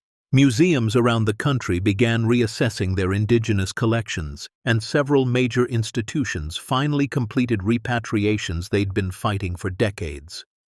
Wilhelm's methodology, building relationships, documenting everything, respecting community wishes, became a model for ethical collecting and preservation. The education center in Timber Ridge grew. They added programs on traditional arts, language preservation, and indigenous legal rights. Young people from tribal communities came for internships and workshops. Elders came to teach and share knowledge, and always, visitors came to learn about the man who'd protected treasures for 40 years and the struggling father who'd honored that mission when the easy path was to sell. Marcus became a frequent speaker at universities and museums, though it always felt strange to him. He wasn't an academic or an expert. He was just someone who'd made a choice and stuck with it. But people wanted to hear his story, wanted to understand how an ordinary person could choose integrity over millions of dollars. At one speaking event, a college student asked him, "Do you ever regret it? Not taking the money?" Marcus thought about his answer carefully. "I regret the fear Emma experienced. I regret that she had to spend months away from me while things were dangerous. I regret the stress and the threats. But do I regret keeping my promise? No, because every time I attend a repatriation ceremony and see what it means to communities, I'm reminded why some things matter more than money. My daughter knows her father is trustworthy. She knows integrity isn't conditional on convenience. That's worth more than any amount of money could buy." Emma, now 9 years old and sitting in the audience, beamed with pride. By the 5th anniversary of Marcus buying the Hobbit house, Timber Ridge had transformed completely. What had been a dying logging town was now a thriving center for indigenous cultural education. Property values had risen, but not in the gentrifying way that pushed out locals. Instead, young families were moving in, attracted by the community's values and the education center's programs. The school district incorporated indigenous history into its curriculum. Local businesses partnered with tribal artisans, and Marcus, the broke single dad who'd gambled $800 on a strange house, had become an unlikely symbol of something people were hungry for. Proof that ordinary people could still do extraordinary things. That profit wasn't the highest value. That promises still mattered. On the exact anniversary of the day he'd first opened the hatch, Marcus and Emma walked through the education center together after it had closed for the day. They stopped in front of a permanent exhibition about Wilhelm Krauss and the Krauss collection. Photos lined the walls. Wilhelm as a young scholar, building relationships with indigenous communities. The artifacts in their original locations, the repatriation ceremonies, and one photo of Marcus, looking exhausted and overwhelmed, standing in the courthouse after the judge's ruling. Emma studied her father's face in the photo. "You look scared there." "I was terrified," Marcus admitted, "but you did it anyway." "Yeah, I did it anyway." Emma took his hand. "I'm proud of you, Daddy." Marcus knelt down to her level, this daughter who'd grown so much in 5 years, who'd been his companion and his motivation through everything. "Emma, do you remember when we first found the chamber? When I showed you all those beautiful things?" "I remember. I thought it was treasure." "You asked me why someone would give away something so beautiful. Do you remember what I said?" Emma thought for a moment. "You said they weren't giving them away. They were protecting them until they could go home." "That's right. And you understood something that day that took me a lot longer to learn. That the highest purpose isn't to own beautiful things, but to make sure beautiful things get to where they belong. Like how we belonged in the Hobbit house." Marcus smiled. "Exactly like that. We found it when we needed it most, and it gave us shelter while we helped other things find their way home." They walked out of the center into the warm evening. The Hobbit house sat on its hillside, earth roof covered in wildflowers, round door catching the last rays of sunlight. It looked just as strange and magical as it had the first day Marcus saw it. But now it didn't just represent desperation and a last-chance gamble. It represented the moment his life had changed direction. The moment he'd stumbled into purpose. The moment he'd learned that what you do with unexpected fortune defines you more than the fortune itself. That night, after Emma went to bed, Marcus sat in the study one final time. The hatch was still there, still locked, though the chamber below was empty now except for documentation preserved for history. He pulled out his journal and wrote a final entry. 5 years ago, I bought this house for $800 because I was broke and desperate and out of options. I thought I was gambling everything on a last chance at shelter. What I actually bought was a lesson in what matters. Wilhelm Krauss spent 40 years proving that some things are worth more than money. I spent 1 year learning to believe him. These days, Emma and I live quietly in a strange little house that people no longer mock. They visit instead, wanting to understand how ordinary people can make extraordinary choices. But I'm not extraordinary. I'm just someone who asked what's right instead of what's profitable, and then followed the answer even when it was hard. Wilhelm once wrote that he hoped the right person would find his house. I don't know if I was the right person, but I was the person who showed up, and I did my best to honor what he'd spent a lifetime protecting. The treasures are home now. Communities are healing. My daughter knows that integrity isn't theoretical. It's what you do when nobody's watching and everyone's offering you an easier path. If there's anything I've learned, it's this. You don't have to be wealthy or powerful or educated to change the world. You just have to be willing to do right when others would do wrong. You have to be willing to protect what needs protecting, even when everyone tells you to let it go.